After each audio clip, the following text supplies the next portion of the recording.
The definition of power series, center, and coefficients. A power series about x equal to 0 is a series of the form the summation of Cn, which is the coefficient x to power n. When you plug in 0, you get C sub 0. If you plug in 1, you get C1 x to the first power. When you plug in 2, C2 x to the second power, and so on. But this summation means you are adding these together. A power series about x equals to a now is a series of the form the summation of Cn x minus a to power n, and start from 0 goes to infinity. We just plug in values. C sub 0 plus C sub 1 x minus a plus C sub 2 x minus a to second power, and so on. The center is a, and the coefficients C0, C1, C2, Cn are constants. For example, you can form a geometric series in power series notation. The summation of x to the n, which is x to power 0, plus x to power 1, plus x to power 2, plus x to power n. This is a geometric series with first term 1, and the ratio is x. It converges to 1 divided by 1 minus x, if the absolute value of x is less than 1. So as long as your x is bounded between -1 and 1, you have a convergent power series.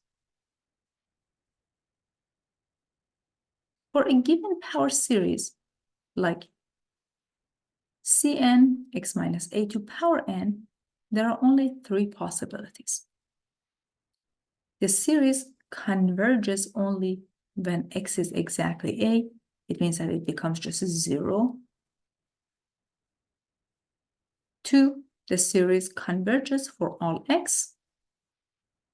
Or the third option, there is a positive number like r that we call the radius of convergence, such that the series converges if x minus a is bounded between -r and r.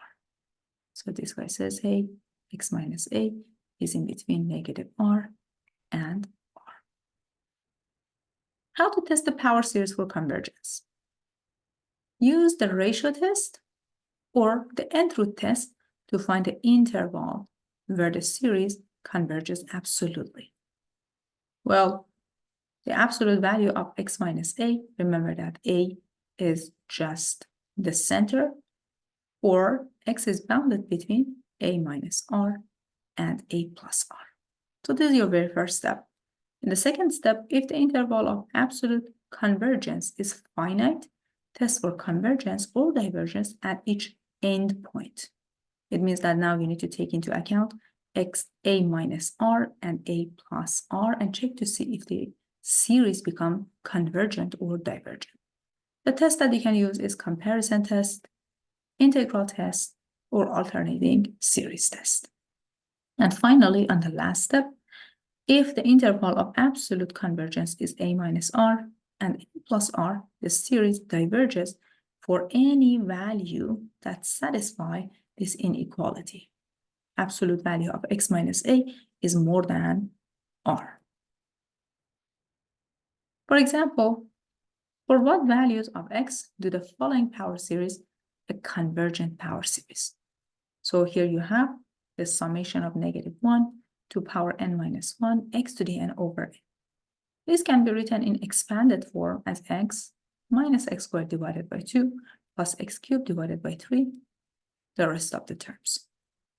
Let us apply the ratio test. Remember that the ratio of un plus 1 divided by un, and if you put this in absolute value to make sure you can get rid of the negative values, becomes n divided by n plus 1 times absolute value of x, which converges to x. Then how do we see that? Here you have -1 to power n minus 1 plus 1, x to power n plus 1 divided by n plus 1 divided by -1 to n minus 1 x to the n over n, and you're taking the absolute value as your n goes to infinity. This can be written as the limit of, well, both of these are -1 to power n. So since you have absolute value, they disappear, they vanish.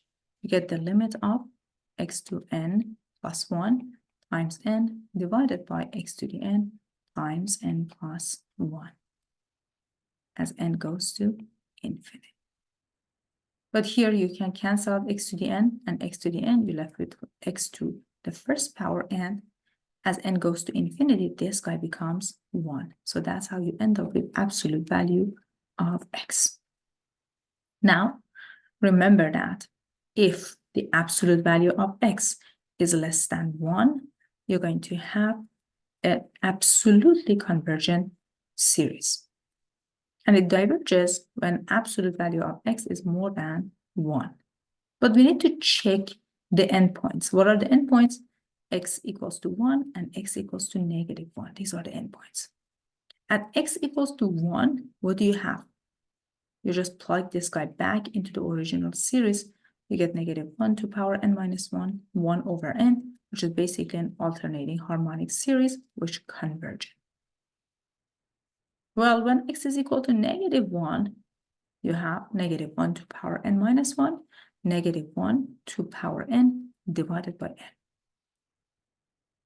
You end up with a negative harmonic series, which is divergent. So we just include the endpoint 1, but we don't include the endpoint -1. So that's how you end up with this half open, half closed interval of convergence. So these are just review from your calculus.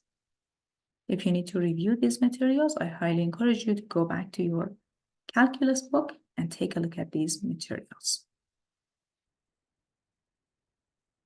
A Taylor series with center A for function f is the power series that we define this way.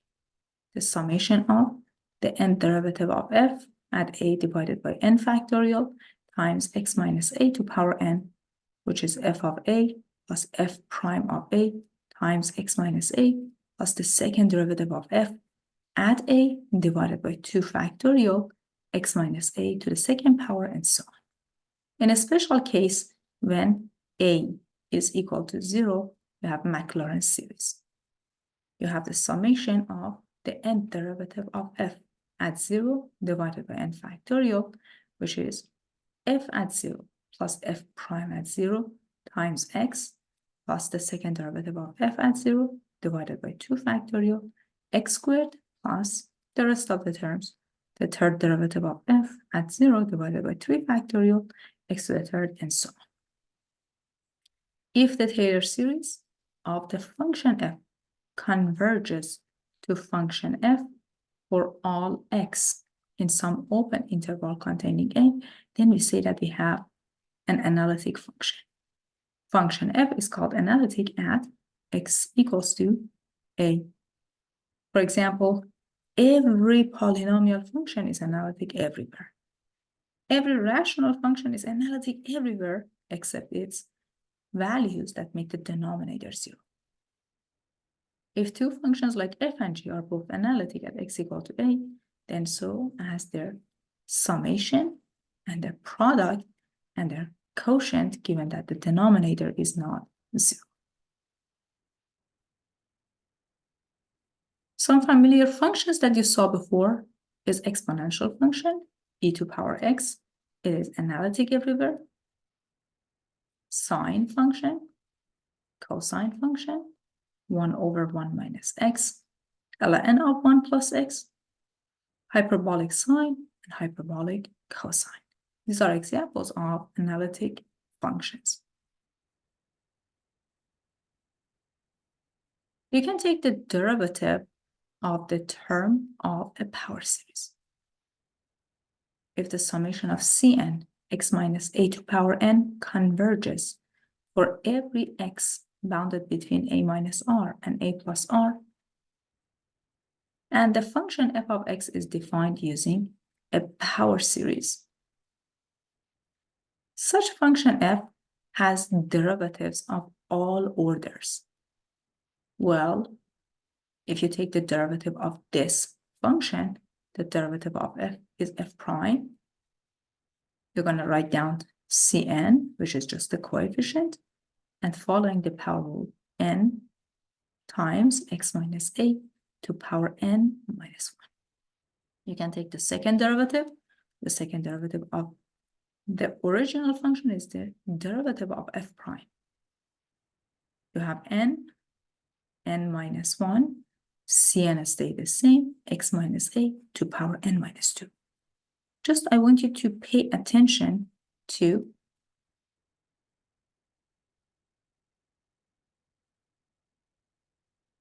the index. The index is 0, then taking the first derivative, the index becomes 1, and the second derivative index becomes 2, and so on. By taking the derivative, each value vanishes. So here you have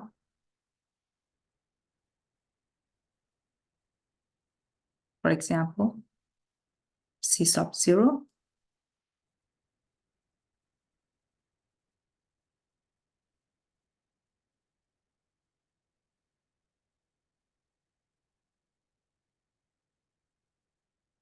and then you have x minus a to power 0, which is 1, plus c sub 1, x minus a plus the rest of the terms.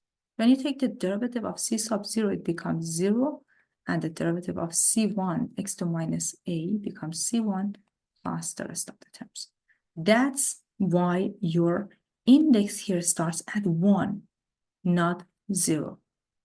And if I take the derivative of 0, it is 0, plus the derivative of c1, which is 0, plus the rest of the term. That's how you end up with 2 here. So the index starts at 2, because the very first 2 terms just vanish.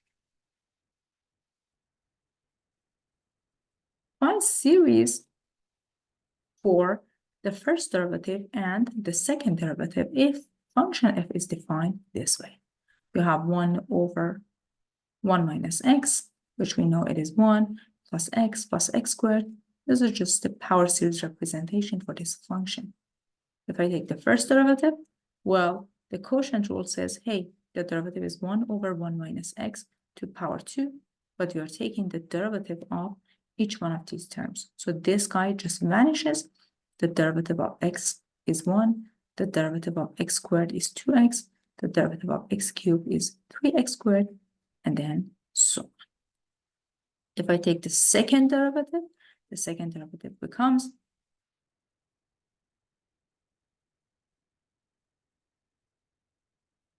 2 over 1 minus x to power 3, which is basically taking the derivative of the terms here. The derivative of 2x is 2, the derivative of 3x squared is 6x, the derivative of 4x cubed is 12x squared, and so on.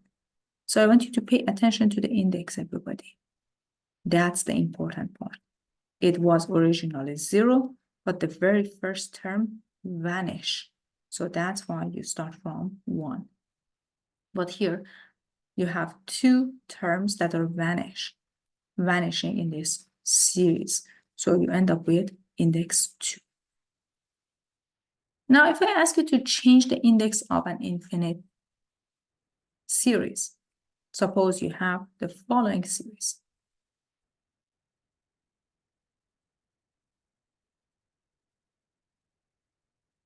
And you would want to start from 0 instead of 1 here. So take a look. The starting index is 1, but you want to start at 0. You can basically shift the index. We're going to use the following algebra. Set n minus 1 equals to k. So n equals to 1, k becomes 0. If you solve this for n equals to k plus 1, this is what's happening. The summation of So instead of n, you're using k plus 1. Just pay attention here. K plus 1 is equal to 1. And wherever you see n, you're going to substitute that by k plus 1. So here your n is k plus 1. And then here you have n, which is k plus 1 again. And as you can see, this simplifies to a series starting at 0 instead of 1. Use a new representation using k. It doesn't matter. We get 2k plus 3, x to power k, and it started at 0. Since both k and n are just indexing variables, we can reuse n in the above series, and you can rewrite this series as below. The summation n from 0 to infinity 2n plus 3 times x to power n. Pay attention here. The summation n from 1 to infinity of 2n plus 1 x to power n minus 1, which is our original series. If you plug in 1, you get 3. Plug in 2, you get 5x, 7x squared, and so on. If we just take a look at the resulting series and then plug in 0, the very first term is again 3. The second term is 5x, and so on. So we just change the representation of this series, but the terms stay the same. Take a look at another example. Here you have the summation. N start at 0, goes to infinity of negative 1 to power n, x to power n plus 1. Suppose we try to change the exponent of x to be n instead of n plus 1. Later on, you're going to see why we are doing this. You can let k to be n plus 1, this is basic algebra, and shift the index. So n is equal to k minus 1. We're just doing a little bit of algebra. The summation, so wherever you see n, you're going to use k minus 1. K minus 1 is equal to 0. So negative 1 to power k minus 1, x to power k minus 1 plus 1, which is basically the summation of k starts from 1, negative 1 to k minus 1, x to the k. Again, reusing the letter n, it becomes the summation n start from 1 to infinity, negative 1 to n minus 1, x to the n. Again, you can check this summation and list the terms. You have the very first term x, the second term is negative x squared, and so on. Another example for you. You want to write this summation of these two series as one power series. So the very first series starts at n equals to 2. The second series starts at 0. Exponents are so different from each other. What are we going to do? We're going to plug in 2 here when n is equal to 2. The very first term is 2 times 1c2 x to power 0 plus the rest of the terms. Since you used n equals to 2, it is now n equals to 3. 3 to infinity n times n minus 1, cn x to power n minus 2, minus, well, we just copy down whatever is left from the left-hand side.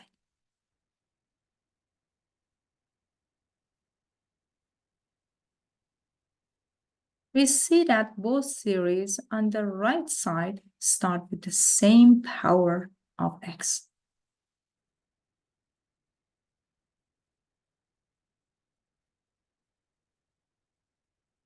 Namely, x to power 1. Now, to get the same summation index, we want to use the exponent of x. We let k to be n minus 2. In the first series, and k equals to n plus 1 in the second series. For n equals to 3, in k equals to n minus 2, we get k equals to 1, basic algebra. And when n is equal to 0, k becomes n plus 1, and we get k equals to 1. So basically, we can write it this way. this is equal to 2c1, 2c2 plus the summation, k starts from 1 to infinity, k plus 2, k plus 1, c sub k plus 2, x to k minus the summation, c sub k minus 1, x to power k. So as you can see, both of them have the exact same exponent. Indices are the same as well, so you can basically combine these as well. Remember, the summation index is a dummy variable. The fact that k is equal to n minus 2 in one case and k is equal to n plus 1 in the other, it should cause no confusion for you everyone. It's just a representation. In both cases, k takes on the same successive values when n takes on the values n equals to 2, 3, 4, and for k equals to n minus 2, n minus 1, you have n equals to 0, 1, 2, and so on. So we are now in the following step. Here we go. If you combine these two series, you get 2c2 plus the summation of k plus 2, k plus 1. Just basically consider here I factor out x to the k. So x to the k is just right here, as you can see, and just combine these terms together. So that's how you write the summation of these two series into one series. Later on, we're going to see that we use these in solving a differential equation using power series method.